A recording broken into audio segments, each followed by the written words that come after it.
একটা জায়গায় একটা ইলেকট্রিক স্টিম আয়রন প্রেস ঠিক করতে এসেছি। এই মেশিনটার সমস্যাটা ছিল মোটরের। তো আপনারা দেখতেছেন যে একটা মোটর আনবক্সিং করছি। আসসালামু আলাইকুম বন্ধুরা, দেশ ও দেশের বাইরে যেখান থেকে ভিডিওটি দেখছেন, ইলেকট্রিক অ্যান্ড টেকনোলজি এই ফেসবুক পেজের নতুন আরেকটি ভিডিওতে আপনাকে স্বাগতম।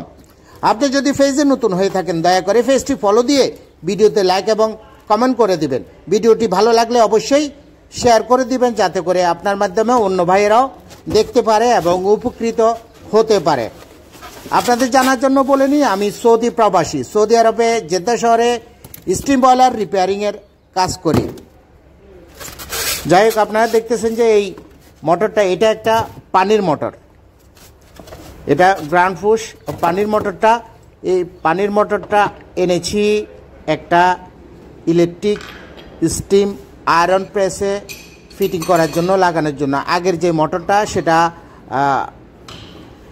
খারাপ ছিল, এই কারণে সেটার আমি চেঞ্জ করেছি। এখন আমি উপরে যেই পাইপটা, কেননা আগে যে মোটরটা ছিল ফেডরোলো, সেটা ছোট ছিল।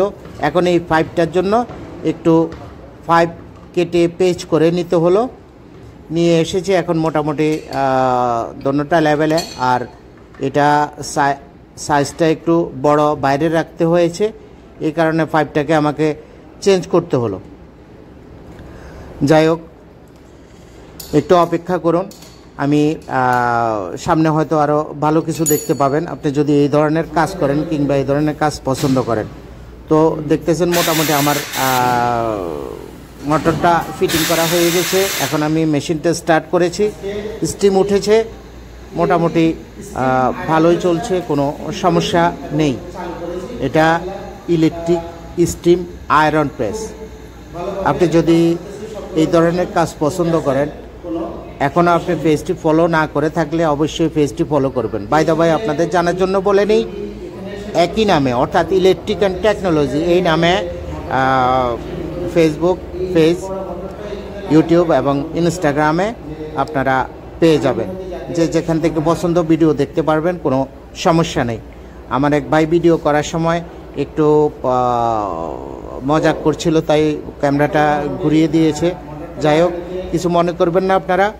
মোটামুটি আমার মেশিনটা কমপ্লিট আমি চালু করেছি। স্টিম আসলে আমি সেটা চেক করব বলে। তো দেখতেছেন নিশ্চয়ই এটার পরিস্থিতি। কে কোনখান থেকে ভিডিওটি দেখছেন অবশ্যই কমেন্ট করে জানাবেন।